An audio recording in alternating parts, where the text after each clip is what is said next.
The data center conversation continues here in Pulaski County this evening with a meeting underway right now. Thank you for joining us at 6. I am Hoyt. And I'm Jurnee Taylor. It comes just a week after the Quorum Court debated two competing ordinances for hours. One that would allow the projects to continue and one that would not.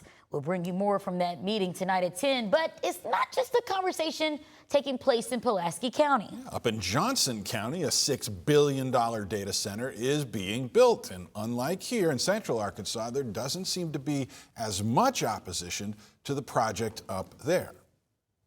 They said that, when they're talking with their neighbors, when they're seeing stuff in the local Facebook groups, it's just a lot of cynicism. People say that, what can we do at this point when it's already this far along? That's reporter Ainsley Pratt. She's with the Arkansas Advocate, the online newspaper. She's been digging into the reactions to these projects. You can catch that full interview right now on our website, TH11.com. Here's the thing, though. President Trump is even getting in on the debate, saying he supports the communities that really want data centers. And frankly, those are the smart communities because it means tremendous numbers of jobs, very little actual disruption.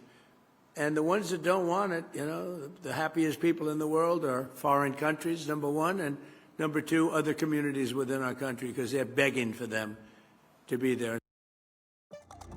All right, we're moving on to another story tonight at 6. Benton and Bryant are considering a merger, not of their cities, but of the organizations that help keep their economies growing. TH11's Carter Thweet shows us who's in favor of it and how it could change the entire county.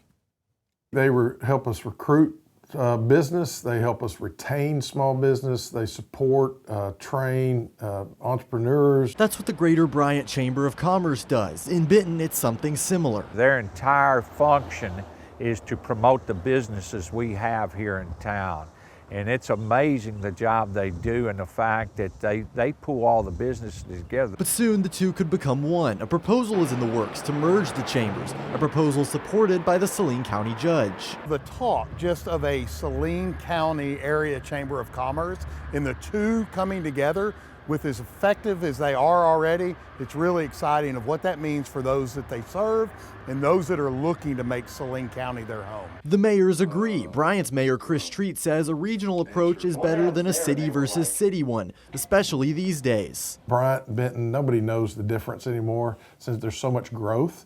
And so I think it'll really help leverage our countywide growth to help all the cities. Judge Brumley also cites efficiency, as many area businesses paying to be part of both chambers wouldn't have to anymore. In a statement, the Benton Chamber says they're exploring whether a partnership makes sense and emphasized that no decision has been made.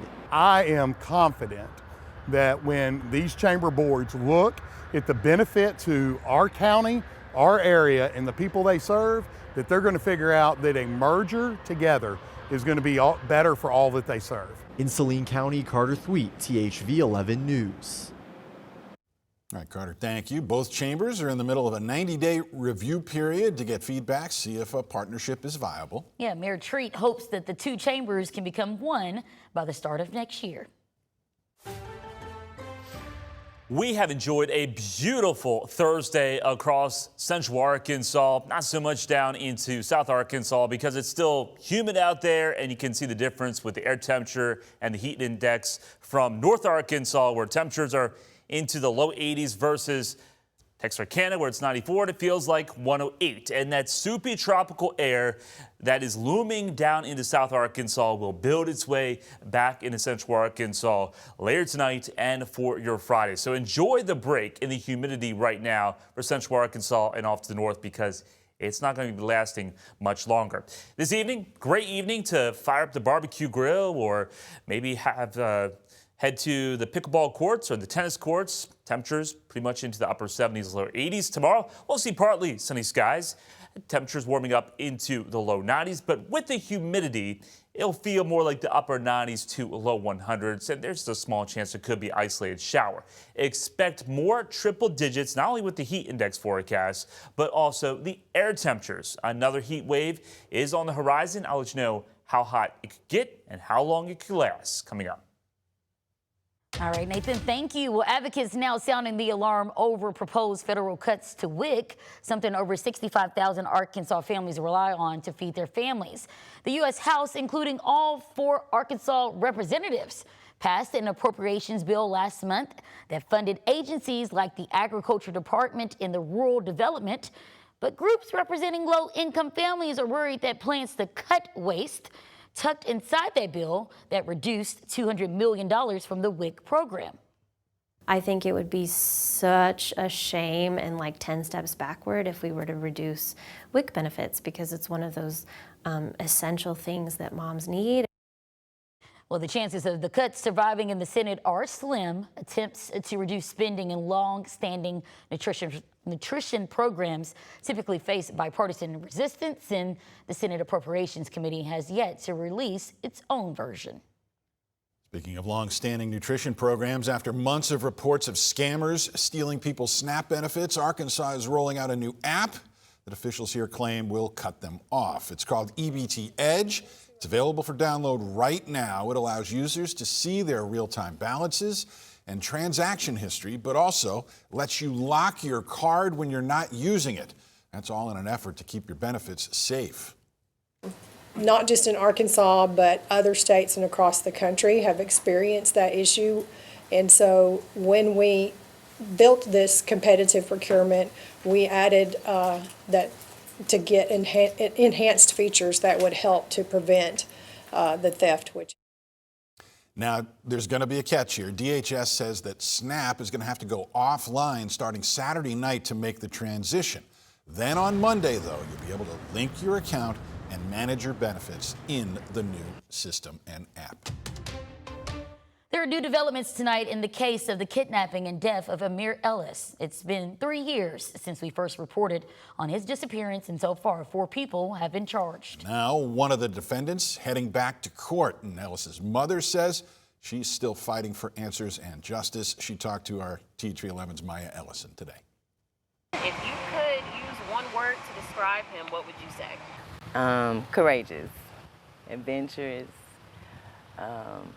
my wild child.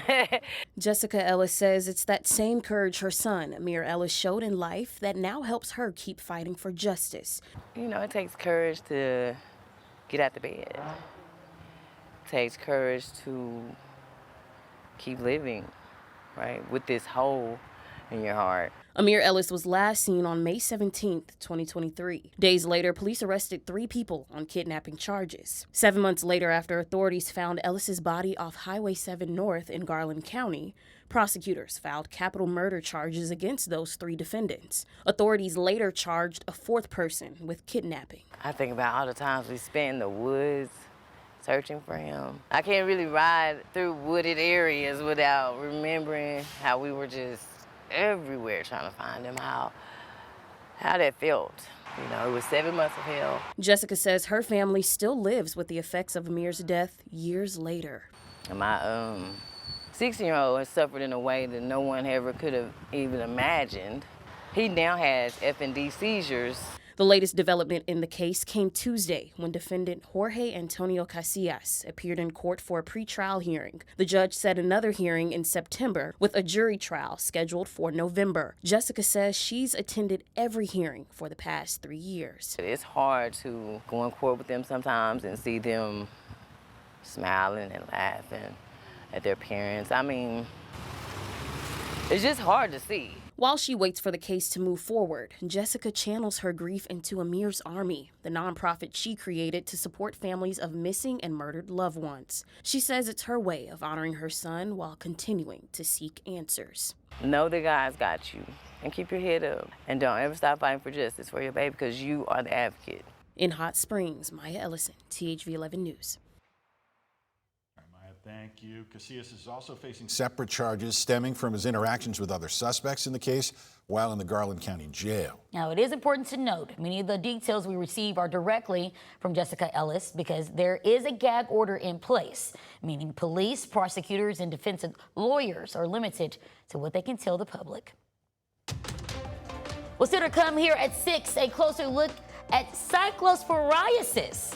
I know y'all are getting tired of this, right? After the break, we verify ways some ways you can keep some say you can keep your produce clean. And the next 3 days, we're going to be climbing up the hot weather mountain once again. Looks like the peak will be around here Monday, Tuesday. 100 is expected high on Sunday. That means Monday, Tuesday will be even hotter. I'll have more on that and also talk about the worst stretch of 100-degree heat we've ever seen on record at Little Rock, 1980, coming up. Also coming up in sports, we're going to hear from the head hog as he takes the stage at Media Days, and we'll tell you the reason he's bringing aura to the Hill.